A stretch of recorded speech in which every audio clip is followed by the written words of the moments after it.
प्रणाम मित्रों। उम्मीद है आप स्वस्थ और सकुशल होंगे।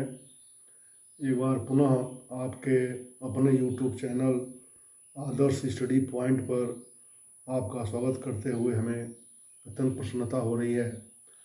जैसा कि आप जानते हैं कि हम लोग आजकल श्रीमद् भागवत गीता पर विचार विमर्श कर रहे हैं। पिछले वीडियोज में हमने देखा कि किस प्रकार कौरवों की सेना अलग अलग निष्ठाओं से बंधी हुई थी। भीष्म के अपने विचार थे जो एक सेनापति के रूप में उचित नहीं प्रतीत होते।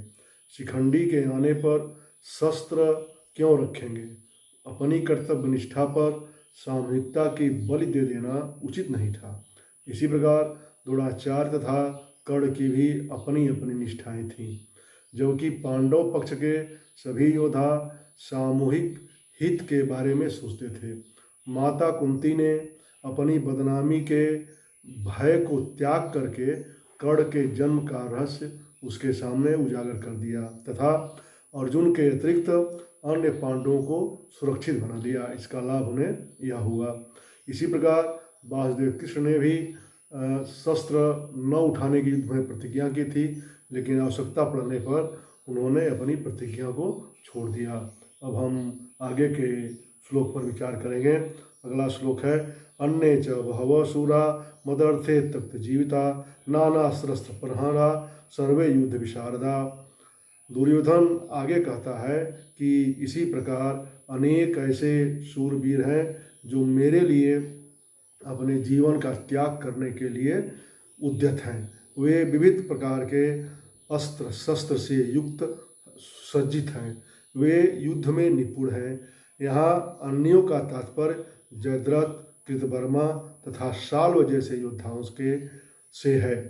ये सभी दुर्योधन के लिए अपने प्राणों का उत्सर्ग करने के लिए उपस्थित थे, तत्पर थे। हम जानते हैं कि गीता महाभारत का एक भाग है। गीता जो है महाभारत का ही एक भाग है। तो इस महाभारत की कथा को ध्यान में रख करके ही हमें गीता को समझने की आवश्यकता है।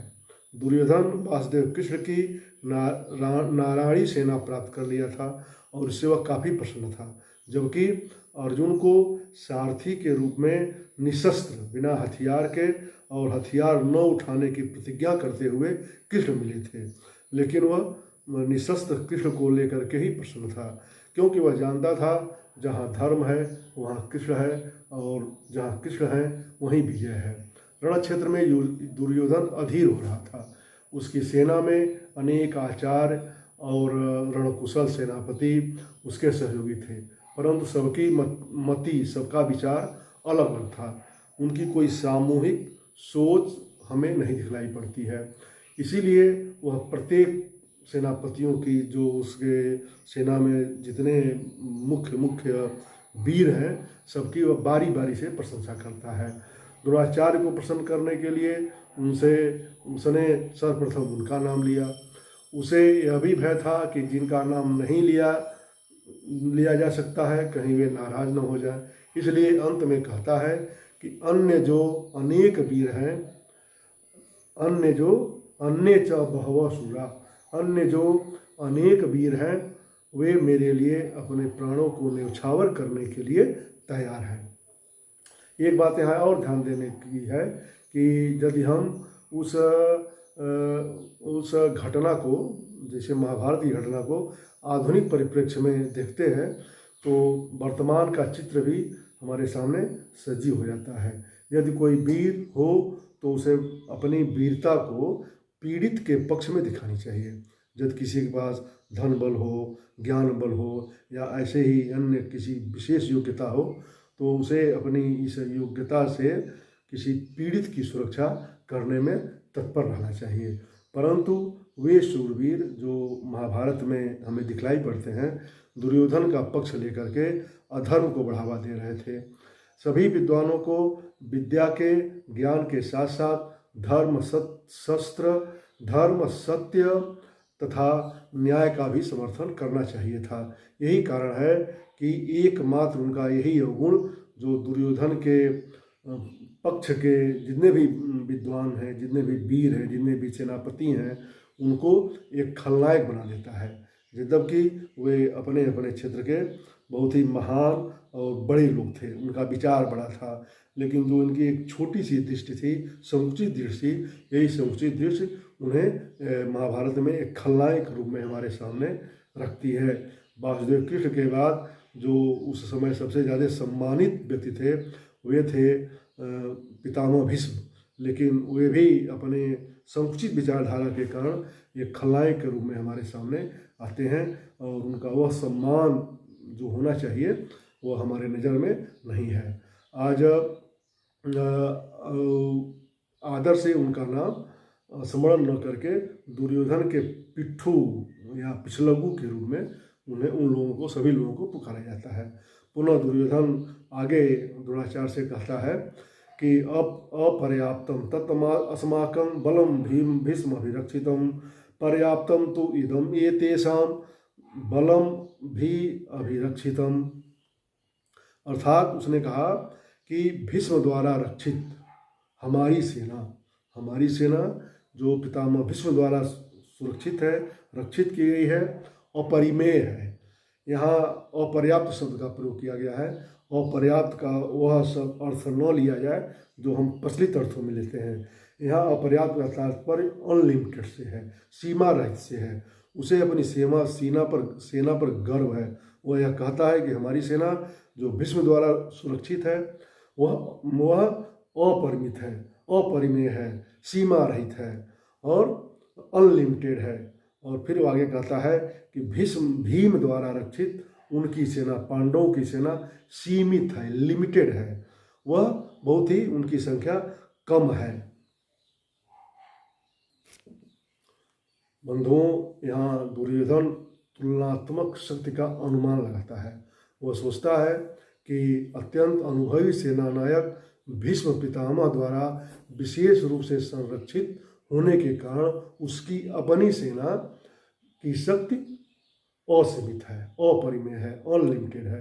दूसरी ओर पांडवों की सेना सीमित है, लिमिटेड है, कारण कि उसकी सुरक्षा भीम जैसे कम अनुभवी नायक के द्वारा की जा रही है, जो भीष्म की तुलना में नगण्य है। दुर्योधन बाल काल से ही भीम से घृणा करता था। हमने कई घटनाएं ऐसी पढ़ी हैं कि उसने बचपन में ही उन्हें विष दे दिया था, और लाक्षागृह वगैरह तो हुआ ही, वो विष दे करके पानी में प्रवाहित कर दिया था कि वह मर जाएंगे। तो बचपन से ही वह उनसे घृणा करता था। कई बार मारने का प्रयत्न भी किया, लेकिन दैव संयोग से बचते चले गए। लेकिन वह यह जानता था कि जब उसकी अपनी मृत्यु होगी तो भीम के हाथों ही हो सकती है, परंतु वह इस बात से आश्वस्त था कि जब तक भीष्म है, पितामह भीष्म है, कर्ण है, तब तक हमारी विजय सुनिश्चित है। आगे के श्लोक में वह कहता है कि अयनेषु सर्वेषु यथा भागम अवस्थिता विश्वम एव अभिरंथु भवन्तः सर्वैव ही। अतएव सैन्य व्यूह में अपने अपने मोर्चों पर खड़ा होकर के आप सभी भीष्म की रक्षा करें। वह अपने जो उसके सेनानायक थे उनसे यह कहता है कि आप सैन्य व्यूह बना करके चारों तरफ से भीष्म की सुरक्षा करें, क्योंकि जब तक भीष्म है तब तक हमारी विजय सुनिश्चित है। दुर्योधन की दुविधा विचित्र है, वह दुविधाग्रस्त है, युद्ध की भूमि में भी वह दुविधाग्रस्त है। उसने सोचा कि भीष्म की प्रशंसा करने के कारण कहीं अन्य योद्धा यह न समझ लें कि उन्हें कम महत्व दिया जा रहा है। यह सोच करके एक सहज कूटनीतिक भाषा में उसने यह कहा कि आप सभी लोग एक व्यूह बना करके भीष्म की सुरक्षा करें। वह सबको संतुष्ट करना चाहता था, सबको प्रसन्न रखना चाहता था। दुर्योधन पूर्ण आश्वस्त था, वह उसे पूरा विश्वास था कि कुरुओं की विजय भीष्म की उपस्थिति पर निर्भर है। जब तक भीष्म है तब तक कौरवों की विजय सुनिश्चित है, और उसे भीष्म और द्रोणाचार्य के पूर्ण सहयोग की आवश्यकता थी। वह यह जानता था कि इन लोगों के मन में पांडवों के प्रति स्नेह है, यह सर्वविदित था। भीष्म के मन में, द्रोणाचार्य के मन में, कृपाचार्य के मन में, या जितने भी प्रमुख प्रमुख लोग थे दुर्योधन के पक्ष के, उनके मन में पांडवों के प्रति स्नेह था। वे जानते थे कि इनके साथ अत्याचार हुआ है, लेकिन फिर भी किसी अज्ञात कारण से वे दुर्योधन का साथ दे रहे थे। तो वह जानता था कि वो लोग उसे स्नेह करते हैं, लेकिन इस स्नेह को, पांडवों के प्रति अपने स्नेह को वे वैसे ही त्याग देंगे जैसे द्यूत कीड़ा के समय जो 9 घटने वाली घटनाएं हुई थी द्रौपदी के साथ, पांडवों के साथ, फिर 12 वर्ष का वनवास, फिर अज्ञातवास, उस समय भी इन महारथियों ने अपने स्नेह को जो पांडवों के प्रति उसे त्याग दिया था, वैसे ही इस युद्ध में भी अपने उस स्नेह को त्याग देंगे और उसे विजयी बनाने का प्रयत्न करेंगे। तो बंधुओं, आज फिलहाल इतना ही। उम्मीद है कि आपको हमारा यह प्रयत्न सार्थक लग रहा होगा। यदि कोई कमी हो, कोई सुझाव हो तो आप कमेंट बॉक्स में दे सकते हैं, और कहीं कोई त्रुटि अगर महसूस होती हो तो उससे मुझे अवगत करा सकते हैं। एक बार पुनः आपसे आग्रह है कि आप अपने इस चैनल को सब्सक्राइब कर दीजिए, लाइक आइकन बटन दबा दीजिए। प्रणाम।